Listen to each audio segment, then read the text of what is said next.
Intro. And we're live. All right.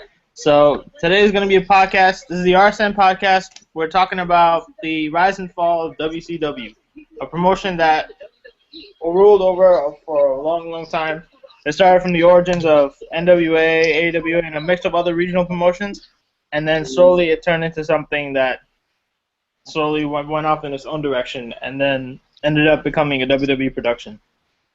Today we're going to be discussing the rise and fall of the WCW. We're just going to be summarizing some points, talking briefly our thoughts on what happened, different kinds of points of how it rose, how it fell, all that all together. What are you guys' thoughts on WCW?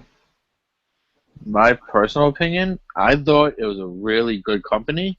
It had amazing talent, but in the long run, it just went downhill after the DX invasion of WCW when WWF was not far from the same place that WCW was.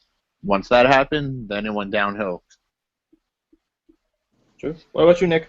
I don't know. I just find it ironic that what caused WCW's rise was actually what also caused its fall, because you notice at the time that WCW was the most popular, WWF was kind of faltering in the ratings.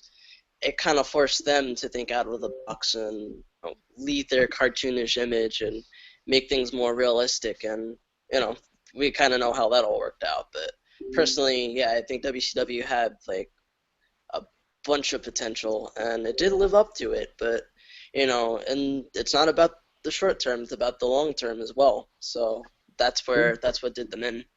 What about you, Sal? I mean, it's crazy the way that they lasted. I mean, I'm looking online. They're saying that they lasted from about the 80s, probably a little bit before that, because they had that partnership with the NWA.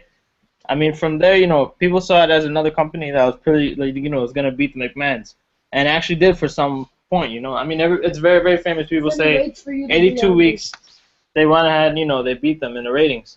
And now you see this, it's, and for that whole period, that started the Monday Night Wars, that was like the biggest factor of them, that they were able to fend off against the WWF, But I mean, I'm looking online, there's different kinds of things.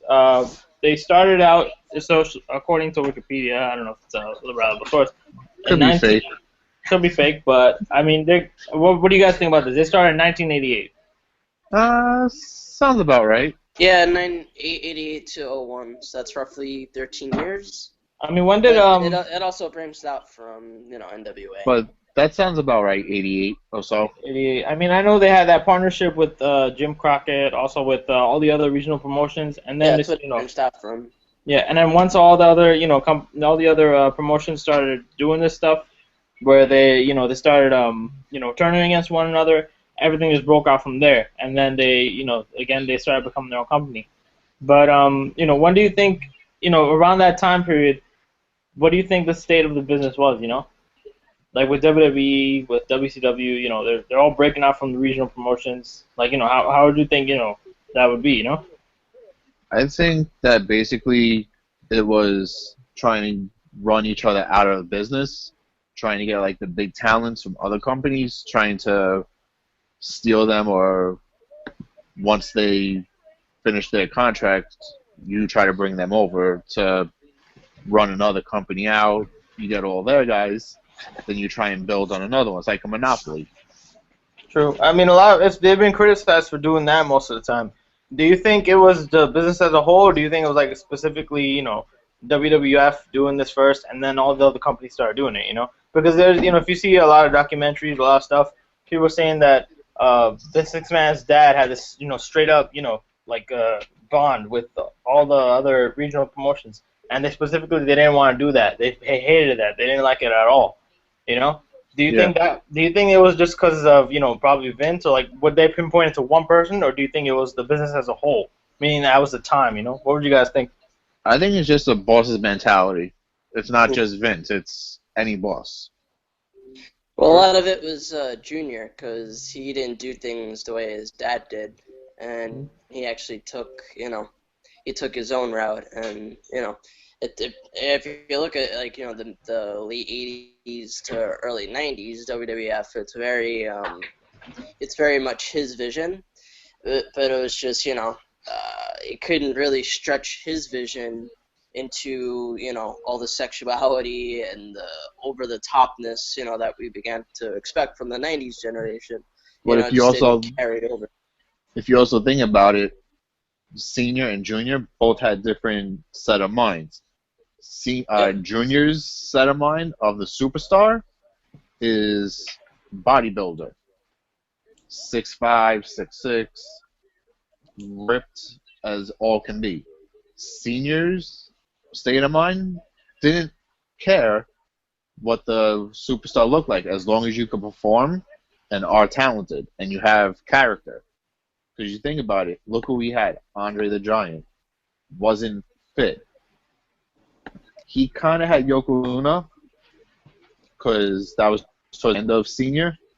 Wasn't fit. King Kong Bundy wasn't fit. George the Animal Steel wasn't fit. Yeah, they were all like fluffy, like very big, very they were a mixture of fat and they were very. Look at who Triple H has and look who Junior had.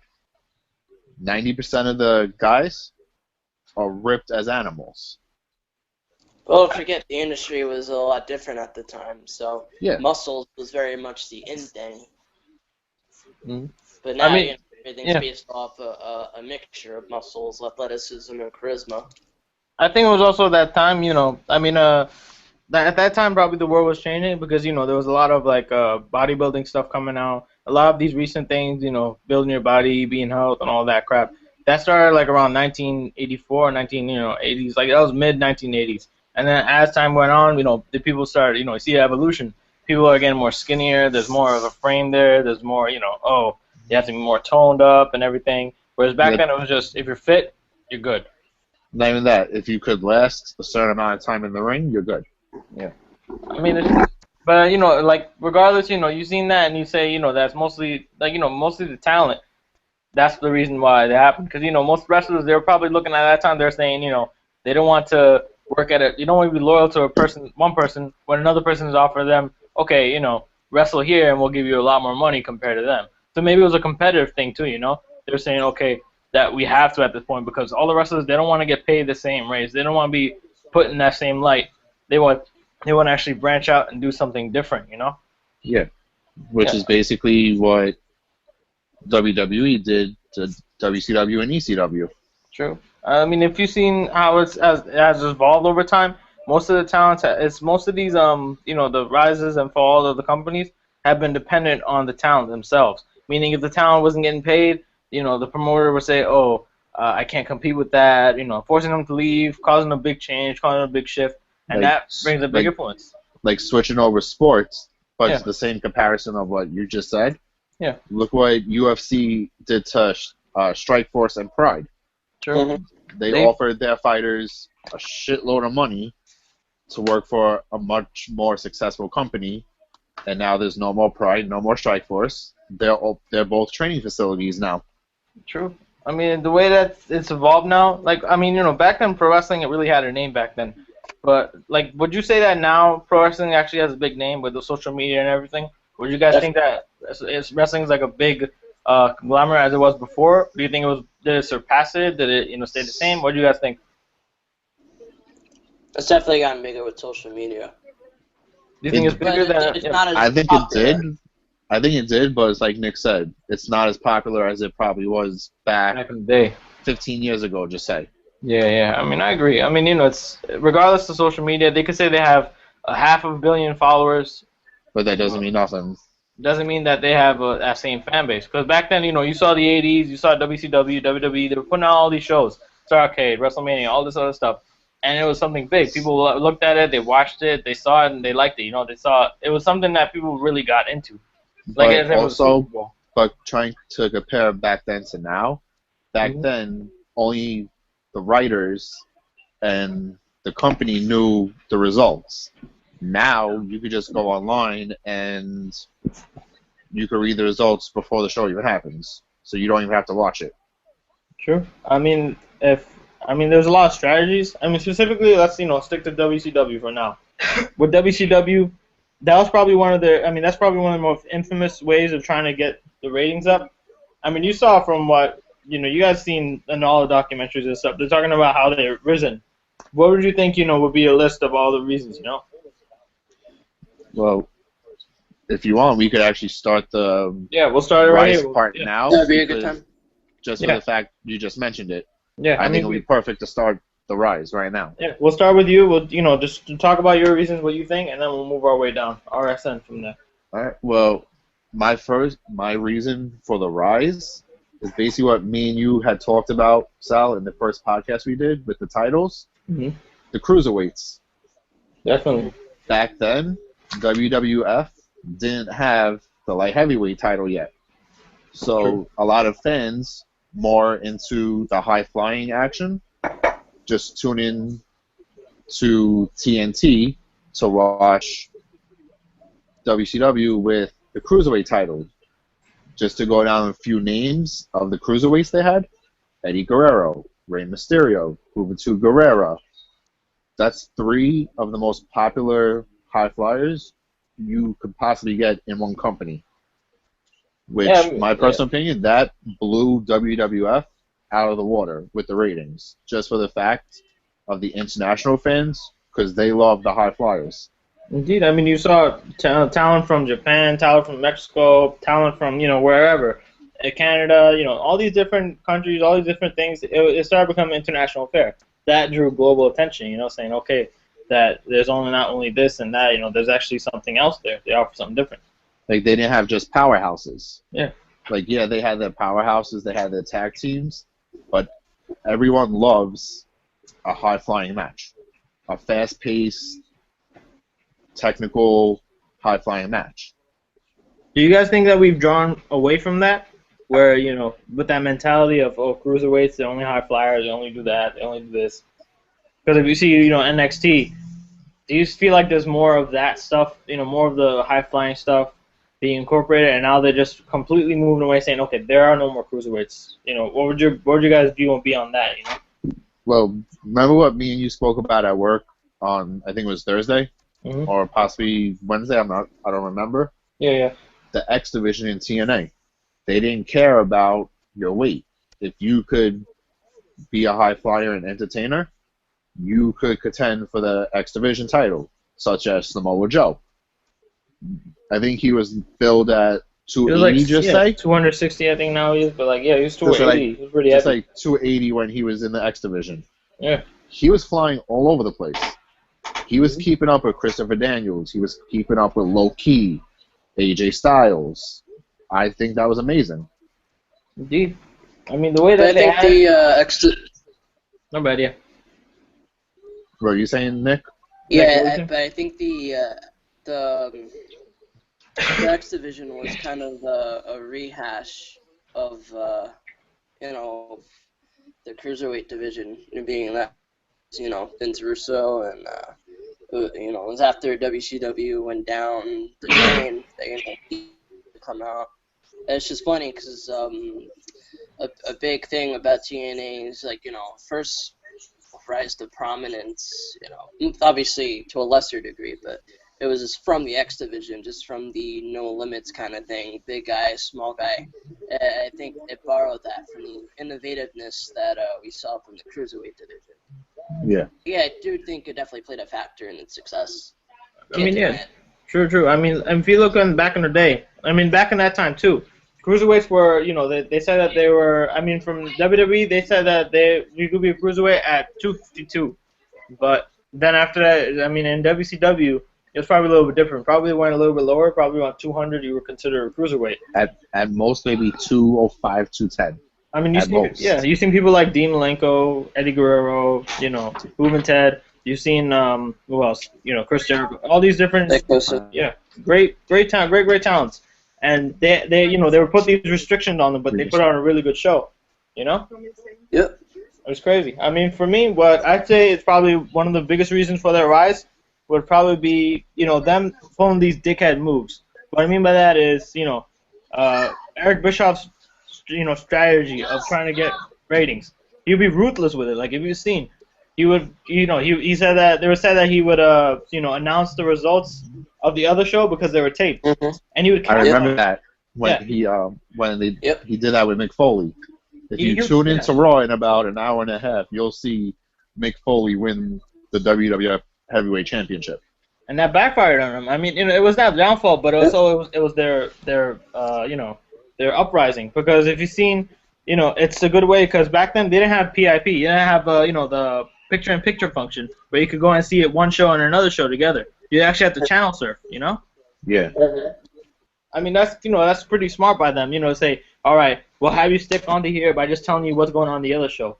And for sometimes it worked, but then sometimes like And you said there. back then there was no DVR, no TiVo, or nothing, so you can't record one Mhm. and then watch it right after. You have to either exchange shapes or talk about it next day after school or on the freezer or whatever. You So I couldn't think go Retro online. did have like an 11 p.m. airing. Hmm. They probably do I have think- like reruns, yeah. Yeah, so I think you were able to watch like one and then the other, but that's almost like 4 or 5 hours of wrestling in one night. So And you also I think think about it, more we or were less also little back people stood then. at one side. You also think about it, we were Yeah. little back then, so even staying up till 11 was really late for us back then. Yep. That was beyond Now us. it's like Yeah. now it's like whatever. Yeah, all right. We'll watch it on Hulu or whatever. We have it online. But if We you have see now, DVR, we'll watch it after. yeah, I mean a lot of people, they looked at that and they said, that was probably one of their strong points because Bischoff, he pointed out everything. He broke down everything. What did they do? What did they not do? So he saw that WWE was very very childish, and WCW was actually targeted for someone that were 1834. So they were actually capitalizing that audience way before WWE was. But if you look even before that, who was targeting them way way before WCW? Probably ECW, because if you've seen ECW and all their things, they were focusing specifically on the 1834 demographic, But yeah, I agree. I agree 100% with that one. Definitely. Mhm. What about so? Now move on to Nick. What do you think is the biggest reason why they rose? All right. Well, no one's mentioned it yet, which is kind of surprising considering think of WCW. You think of 3 other letters. Tend to. I'll probably just say it. NWO. Now, true.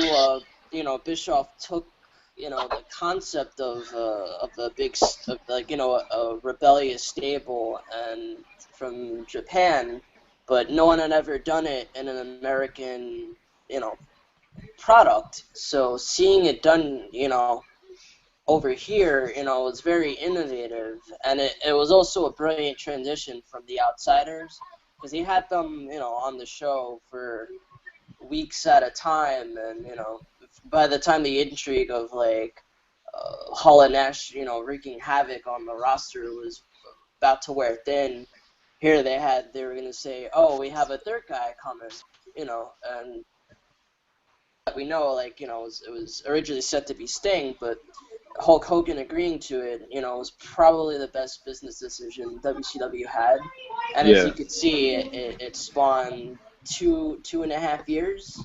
Just about. WCW didn't run stagnant creatively, I would say, until maybe the beginning of '99. But maybe the second half of '98 was where things started getting a little bit crazy. But NWO is credited with a lot of things. Maybe one of the few main inventors to rise was DDP. He constantly feuded with them. Obviously, I'm going to bring up Sting. Sting Hogan was literally built up for 1 year, and it was a brilliant build-up. Because they had Sting constantly appearing on the show. Was that?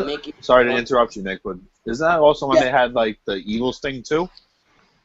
Like the fake Sting or evil, whatever he was? Yeah, that was all during the build-up in '97. So they were doing that as a way to throw off people from thinking, Sting joined the NWO, and then it kind of just turned into a mockery of him. But it was all brilliantly done because they did every little thing they could to make Hogan appear as much of a threat as possible. built up NWO kind of as its own brand, and it was really believable, to the point where they literally did their own pay-per-view, if you remember, Sold Out. That was a great show. 1997 was the first time they did it. Yeah, and it was a concept they're actually able to run, because of the NWO success, and it's a matter of not knowing when to finish something, but starting something new, and they never quite got around to that. But you can't deny the popularity that NWO had, and even just watching like Nitro's back from like 1997, seeing the crowd's reaction, they were ultimately the people that made being cool, I mean, that was the in thing back in the day too. I agree completely. Like, back then, that was the 18 and 34 demographic. They were looking for that, the rebellion. That was their thing. That was what set everybody apart. If you Especially were to during do that time, yeah, because WWF didn't really have that. Yeah, I mean, it shows support right there. That truly was probably the Attitude Era. Yeah. I mean, with the characters, with all the characters, that was basically is the real Attitude Era. Not only inside wrestling, but outside wrestling too. Because a lot of people, a lot of kids, they were watching programs that they weren't supposed to. A lot of people, like our generation, they were watching things that were kind of taboo. But then we started breaking away from that by saying, nah, fuck that, we're doing our thing, whatever. But it's it's kind of interesting. But like the same reasons that we all discussed about the rising of the WCW. But the cruiserweights, the spoilers, and the NWO, that also led to their downfall. So, I'm just gonna point out to you guys, what do you guys think are the reasons for their downfall? Because there's so many, but it's and again, the main reasons that we talked about, those kind of fell into place, and that kind of backfired on them. So what would you guys think is the main reasons for their, for the downfall? Well, what was your reason for the rise? Rise, I said it was the spoilers, announcing the spoilers. Spoiler alert? Okay. Well, I just want to take a couple seconds to actually congratulate someone, because I actually saw the results of the Ring of Honor show before we start. I want to congratulate Jay Lethal, becoming the first African-American main champion besides Bobby Lashley, but no one cares about TNA, so... What, he just won He beat Jay Briscoe last night. For what? Yeah. The world title? I watched it live. Yeah. Really good match. For the world title? Yeah, he beat Jay he beat Jay Briscoe last night. Really? Wow, that's crazy. It was a really good match from what everyone was saying. Yep. I mean, I watched it.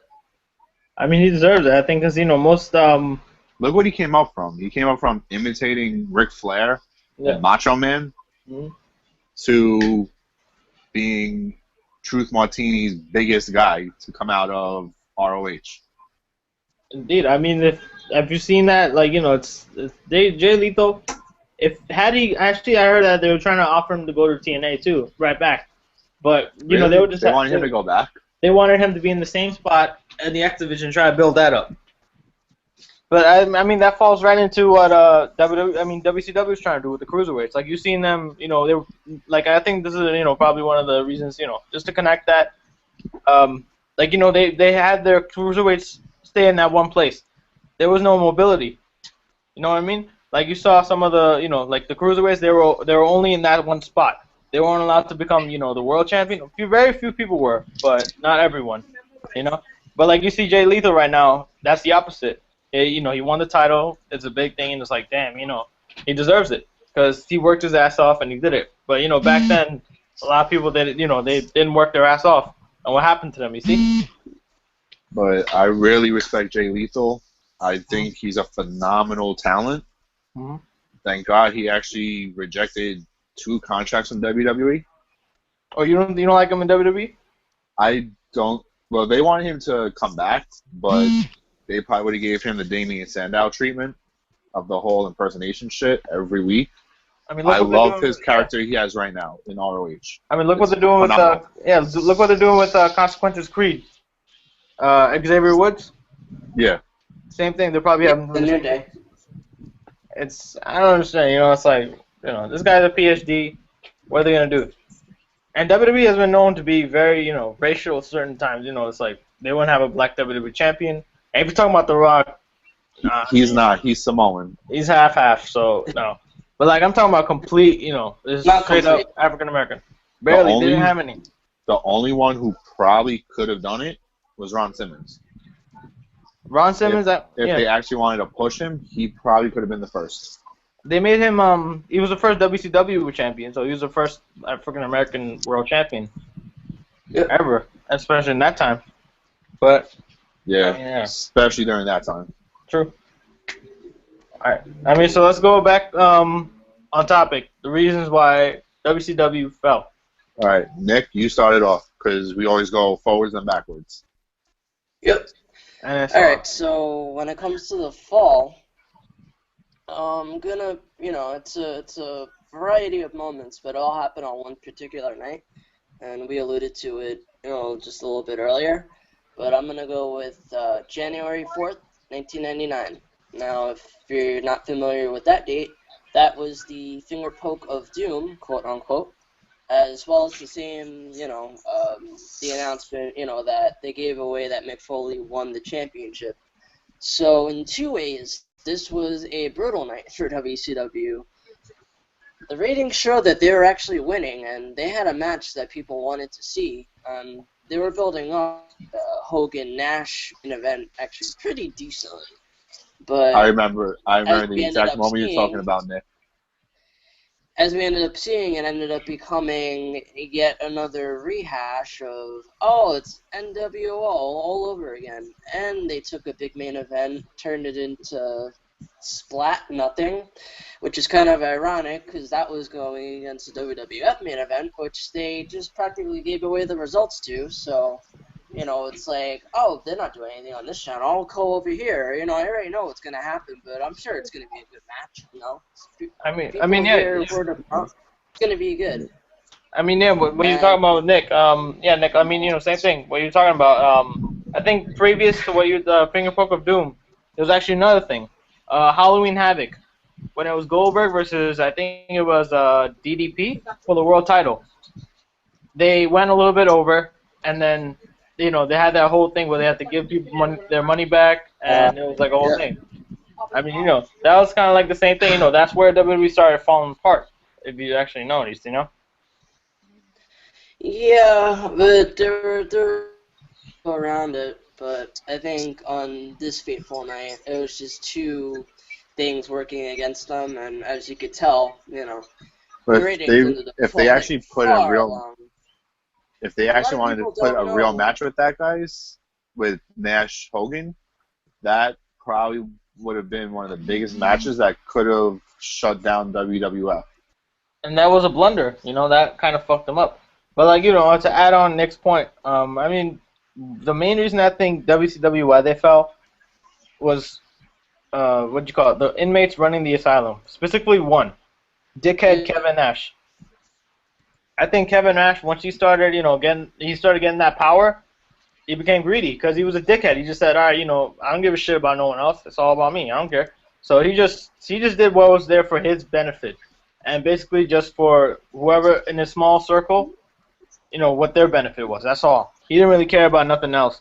I mean, if you seen like the way, they had him book, they had him do everything else, while they were just sitting there thinking, everything will be okay. Everything will be okay. And that's probably the major reason why of the finger poke of doom. And they just go ahead and say, some bullshit about, that wasn't the reason. It wasn't the reason. We had to do it for something else, but it didn't work out that way. Bullshit. I think it was just ego and people just thinking about themselves. That's what mostly caused it. I mean, if you see the booking, they mostly had all heels. Like it was just too one-sided. Because you see you see the NWO. You see a bunch of heels winning every single night. What does that have to do to the viewer, The only face that was really winning was Goldberg. I understand. True. Lex Luger even won the title for like 2 nights. On top of that, they had random people win too. They had David Arquette win, which kind of people. Yeah, Dennis fucking Rodman winning. They had Russo. I could live with that one though. And what about Russo? That's the one for me. I don't know. For Russo? Jalen. I think when Russo won, that's another thing. When Russo won the belt, that really did mess everything up because he's a very controversial name. And not to mention, they took a big prize title and practically turned it into a prop toy. True. Something that like Sting and Hogan were fighting over now, used to something like that. That just company from points that it was already set for bad things all around. But I think it's kind of the icing on top of this rotten cake that ended up becoming WCW. True. I mean, it's just they had a lot of different things. Like for example, Wolfpack. When you guys saw it, did you really understand it? Because to this day, I still do not understand. I just look at that and just say, what the fuck is the Wolfpack? It's like, come on. You just The Wolfpack was basically when Kevin Nash got fed up with Hogan being the leader, he wanted to be a leader of his own faction. So he took some of the guys from Black and White, made the Wolfpack. So it's basically like kind of, you could relate them to like the base version of Nexus. I mean, but for that, it's just you're gonna have NWO versus NWO. I mean, come on, how many NWOs are you gonna have? Then after they had the LWO, they had BWO from ECW. They had all these different NWOs, all these different things. They're basically trying to rehash the same old shit and just feed it to us, saying, okay, here's something new. When bullshit, it's not. It's just the same old shit, But what do you think? It's just the heels turning face. Yeah, basically and then they turn heel again, And then out of business. Yep. Well, what do you think? So, Rich, we're down to you. What do you think? The reason I believe for the fall of WCW, the lack of structure, because the superstars didn't have much freedom. What do you mean for WCW? Yeah. They did have too much freedom. Sorry. But no, some people they actually did have a lot of control, The reason why I'm picking that, and Kevin Nash and Hogan decided when they wanted to show up, when it benefited them. True. And also the fact that a lot of the superstars jumped ship to WWF because they didn't feel they were being treated correctly. True. I mean, but and also, if you weren't a part of the chosen few of like the top names, you were forgotten off the roster. Basically, you were basically the Zack Ryder of back then. I mean, you've seen, for example, I mean, to your point, Ric Flair, for example, it was very controversial. Him, he was this big name, 16-time world champion, giant, big name, and what did they do with him? They put him in the mid card. That was pretty fucked up, to see him in the mid card. It's like, come on, man, this guy's a legend. He should be in the top, top. He's top 10 all time. He should be, yeah. But then WCW, they just treated him like shit. And that was, one of the examples why, they shouldn't give that much power to other people with other egos. But, I mean, overall, WCW had their whole turn. They had their whole... If you weren't a name, you basically could have pulled a CM Punk back then, and you wouldn't get as much shit as you did now. True. But what's the worst that happens? Oh, WCW fans don't like you anymore, but WWF does. I mean, but you saw a shift, though. Then, there would be a shift, though. Because a lot of people, you see less WCW events. The venues would get smaller. Less people would go. And you see more bigger venues on TV for Raw. Yeah. I mean, so... Yeah, I mean, we just talked about, the rise and fall. Overall, just throw out some, throw out some names. Which rivalries do you think really made something big? And which names do you think really did it? We'll start with what I suggest. We'll just do a rivalry each. We'll discuss on it a little bit. And then we'll talk about some stars that were really underrated, overrated, whatever. And, we'll just pick out one pick for them. So what do you guys think? Nick, you started off. Yep. Well, back to what I was saying before, I think Sting against Hogan, coming apart from Sting versus NWO, but we all know Sting versus Hogan was the big match everyone wanted to see. They built up to it for a year. Sting made appearances and took out NWO members, and he would always be up in the rafters, creeping down on the NWO, just scaring them all over the place. I mean, his showdown against Hulk Hogan was looking to be something of proportions at Starrcade 97. And if you look, that was WCW's biggest buy rate to that point, and they had the momentum of just getting Bret Hart. I mean, you could argue, putting Bret Hart in the title match, with Sting and Hogan might have been a questionable move, considering they just spent the whole year doing Sting Hogan.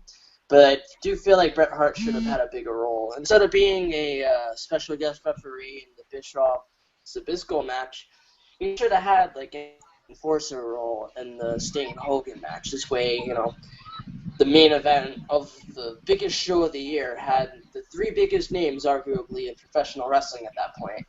And they kind of screwed up that momentum. I mean, yeah, they did have Bret Hart in the main event. But Nick Patrick, who was the referee who was supposed to count fast, he counted a normal count. So it appeared like Hogan beat Sting clean. And obviously they had it reversed and winning. But I feel like for what they built up to for a year and everything that they put into it, Sting needed to beat Hogan clean, 1, 2, 3. Even if you wanted to put Bret Hart in there, that would have been good too. But I feel like that's WCW's biggest mistake because they had the momentum. They literally won the ratings war for the entire year of 1997. It wasn't until 1998, April or so, that WWE started gaining momentum. But when all the eyes are on WCW, that's when they made their biggest error. And for that reason alone, that's why I'm going to credit Sting and Hogan being WCW's biggest money feud, because that had everything people wanted to see. They've seen enough of the NWO dominating someone, to rise up and be that person that's going to, rebel against them. And they had Sting, about as intriguing as you could possibly be. He didn't utter one single word the whole year, and it still managed to become WCW's, biggest feud to that point. Tell me what other wrestling feud that you know of involved one side not saying a complete word and still making you really want to see it. True. I mean, yeah. True. That's what, yeah.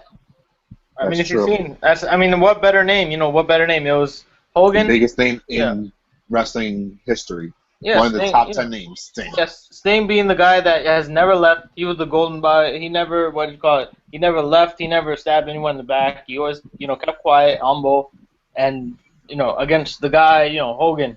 Famous name. WWE came over and just tried to fuck everything up. I mean, backstage, it was something. On TV, it was something. It made for good TV, What would you, Rich? Right. Nick went money-wise. I'm going viewer and likewise.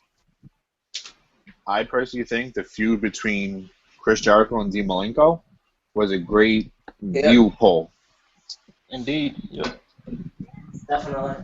I mean, just for the fact Jericho is talented as hell. Dean Malenko, talented as hell. They both had their little feuds going, the Man of 1,000 moves versus the Man of 1,004. I think that was, talent-wise, an amazing feud that pulled viewers. Indeed. I mean, it brought out more of their personalities. Because you saw Jericho actually, he was able to open himself up more. People got to see another side of him. Plus with Malenko, he was, that same guy, a technical guy, but they were able to incorporate that in some direction, So it was interesting. Which goes back to my point for the Rise, the Cruiserweight division. I mean, it also led to their fall, too, because if you see the Cruiserweight division, they felt they were, trapped and, stuck in one place.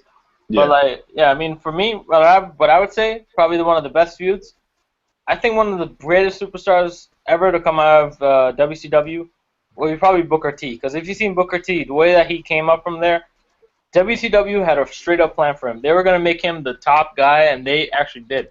And it was a pretty good run for him. Had Only they thing stayed is, it longer, just happened. Only thing is, it just happened to be at the very, very end. I mean, if I Because he had it, was yeah. the last. He was the last WCW champion. I mean, when you look at when you look at Goldberg and his rise, there were a lot of backstage stuff. Like, people looked at him and said, "Oh, he's not a wrestler. He's not passionate about it. Why should they have him?" But you see Booker He T, yeah, he was the 4 moves of doom. yeah, he just had the 4 moves of doom. Plus, they said that I think Kevin Sullivan made this comparison about him and Steve Austin. That WCW was trying to create another Steve Austin, basically. Because when you They think had about the it, same look. yeah, I mean, when you think about it, they did Yeah. have the same look. Very controversial. Because if you think about it, like you said, if people were talking about it, they were saying, "Oh, I was watching a wrestling show. There was a bald guy and he was kicking ass." Who is that? Like, wait, a You're bald guy. going in your head. You're like, what show are you watching? What show are you watching, motherfucker? And it's like, yeah, and that's probably the reason why they did that. But it drew a lot of controversy. But I think with Booker, he was humble. He liked it. He actually had a passion for it, a genuine passion for it, and he really did make some really good, stuff in the ring. Because if you seen him in the ring with all the different things that he did, very successful guy. Had he been there, it was a matter of the wrong place, wrong time. But specifically with him, I liked it with Booker and Jeff Jarrett. That was I a good think- feud. Yeah, it was a really good feud. You seen two great guys that were, busting their ass. They were doing something there. Backstage, there was something going on. It was something that genuinely had, a real feel to it. And, that I think towards the end, that's what people wanted more of. But then once they went out of business, obviously, what can they do? So, I feel like Jarrett her presence in WCW, but mainly because he shot to the main event scene. Mhm. But I don't know. I don't think a lot of people really saw him as a event caliber talent. I don't That's think he was just me. main event talent. I think he had a better gimmick in WCW. It was just kind of, I'm not sure if people were ready to accept him as a main event player. True. I mean, there was a lot of controversy. I don't think Jared was top tier talent. At most, mid card. I mean, depending on who you put him with, he could do something. But I think there wasn't that many names in WCW that could, that he could have a lot of chemistry with, because most of the names were either like old guys that were well established elsewhere doing other things. Because you think about it, look at Jared when he was in WWF. What was he? A country singer. He was a country singer, racist, sexist, in their eyes a pig, because he just said shit like, oh, women should be this, women should be that. Women are good for 3 things: cooking, cleaning, and making babies. Yeah. Like, come on, man.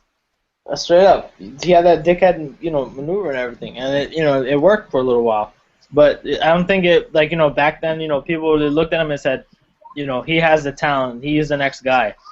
But that could be said something for another day, because after that he made TNA after they closed up, and things happened. And look what happened when he took TNA over. And then they fucked him over from there too. But recently you see another emergence of another promotion, Which I think might actually do decent. We'll have to see in the next. It's coming in, I think, in July. Sometime in July they're gonna start. They recently had their first show. But if you see them, they actually have their whole schedule lined up of live events. It's pretty impressive, Yeah. And I actually like the talent they have. They got a good lineup and everything too. But They basically have the Bullet Club. they basically do. They got a mixture of everything. They have the whole Bullet Club basically under contract. They basically had TNA's X Division all inside there too. And they have the one knockout you actually like. They have Karma. Karma there. They got what's the other bitch's name? I forgot her name. Till what is it? Tia. She's like a man-looking bitch. Oh, Lady Tapa or some shit. Lady Tapa, yeah. She's related to The Rock and all them. Really? Yeah, she's like a long-distance cousin. Yeah, I heard something about that. Didn't they have she had a tryout in NXT? Yeah, they said she's not talented. Which, if you're a powerhouse girl, there's not much you can really do. True. I mean, they probably thought in the mentality of, oh, do we really need another Samoan and a female? It's kind of why would we do that? We already have Tamina. Well, NXT also has The Rock's niece too, who they are very high on. I think they could. Yeah, they could definitely do something with that. But we'll have to see. We're gonna end off with one thing. I just want to leave off with one thing. Uh, AOL at the end of the purchase, they said I don't know. They sold it for like about. I'm reading online that it was like 2 million. 3 million, 700 million. 4 point something. Million whatever. Um, AOL after they sold it, the time after the WCW was sold, AOL had no interest in it. Why do you think they had no interest in it? What would you think would be the big reason why they wouldn't invest in professional wrestling? From the product turned out to be by the end of its run, which was it had no identity. Do you When you think? were watching. I mean, now There's do you not think they much you can regret? really do with it once it's downhill. There's nothing you could possibly do to bring it uphill again. Once it's down, it's down. It's finished. I mean, do you think that they probably regret it right now, looking at WWE, looking at all the different things that are going on in professional wrestling right now? Not really, because it's like once you lost all your talent, there's nothing you could do to bring it back. I mean, no, they actually had, from what I was reading, they actually had their contracts. They actually had all their contracts, and they're trying to pay them off. But the question was, what are they going to do with the talents? Are they going to have them sit on the shelf, doing nothing, and still paying them, or are they going to actually have them do something? Because there are actual legal binding agreements saying that they'll do anything for whatever money they give them. Had they done something, or do you think in the future they would be able to do something? To be honest, I'm not too sure. I mean, can't really tell. I mean, you see ROH, you see, they're talking about NXT becoming its own brand. Do you think that they'll probably break away from the WWE Network and slowly come on national television? I don't think so, because from what I'm hearing... I don't think they're going to do... Sorry, Nick, go ahead. I don't think they're going to do that move yet. That's fine. I don't think they're going to do that move yet because it's selling the WWE Network. Anyone who wants to watch NXT has to subscribe to it. And, I mean, yeah, sure, there's ways to get it online, but if you want to watch it, as it's airing, and have the entire library, at your hands along with, every single pay-per-view, of all these errors that we just talked about. Not plugging the network, but, it's hard to argue. This is our 5th podcast. Platform, so, But it's selling the WWE Network. If you want to see NXT, then go. Well, from also what I'm hearing, by 2016, they want to put Raw and SmackDown on the network. So they basically want nothing to do with national TV anymore. They want to have their own little thing going, which everything will be on the network. I mean, I think there's probably demand for it, because if you see WWE's popularity now, they're probably in demand like a lot with all the charitable, things that they're doing. And Make-A-Wish and all that. Yeah, I mean, from all that, I think they probably, somebody is interested. They need like a whole bunch of people are interested. Hopefully, some company will do something with them. Maybe like a simulcast where they'll have the network and, the actual feed on cable or whatever. But we'll have to see from then, Yeah. But so we're just gonna, Time will tell. Time will tell. Time will tell if Time Warner wants to come back in or something will happen. So this ends our podcast. This is the RSN podcast. Another thing. Wait, before we go, Nick, don't you have a website that you might want to throw this up? I was just about to. Oh, by golly, it's called ProWrestlingOpinion.com. PWO. To sum it up short, PWO. Just to sum it up, we do reviews of, NXT, SmackDown, Lucha Underground, Impact Wrestling. Now we got Ring of Honor on the site. And we also do pay-per-view predictions, previews. Are you going to have GFW on it? Yep. It's contingent on a TV deal, and I was waiting for Ring of Honor to score one. I had a really good feeling Ring of Honor was going to score a national TV deal, so I think everyone thought that was going to happen because everyone loves ROH. It's been too long. Pretty much. Yeah, it's been too damn long. It's marketable, so we got that as well. Once GFW comes around, too. We also cover Pro Wrestling Syndicate, which is based out of New Jersey. We're based out of Brooklyn, so got to support the independents, of course. But yeah, and lots of good things coming. And if you want to listen to past episodes of the three of us, battle with words, it's also available on the site. Just look under RSN Podcast. It's under Extras. And you'll also see a show called Fans Perspective, which is kind of like a Sports Center-esque wrestling talk show. So that's over at our friends at Boneyard Productions. So if you're into that kind of thing, feel free to check it out as well. Just at PWO, we're concerned with giving wrestling fans what they really want. And, that's holding nothing back and, just telling it like it is. Indeed. Visit PWO, Pro Wrestling Opinion. Check it out. Yeah, you can check it out on Facebook. Also, you can check out the RSN Facebook page. Give us a like. Also, our YouTube page. If you just search up RSN Podcast, you'll see all of our other podcasts. We also have other kind of things, for specific predictions and all that. And hopefully more content coming along the way. Well, just throwing like a little spoiler out there. Next week we'll be doing the worst and best gimmicks. The week after we will be doing the rise and fall of ECW.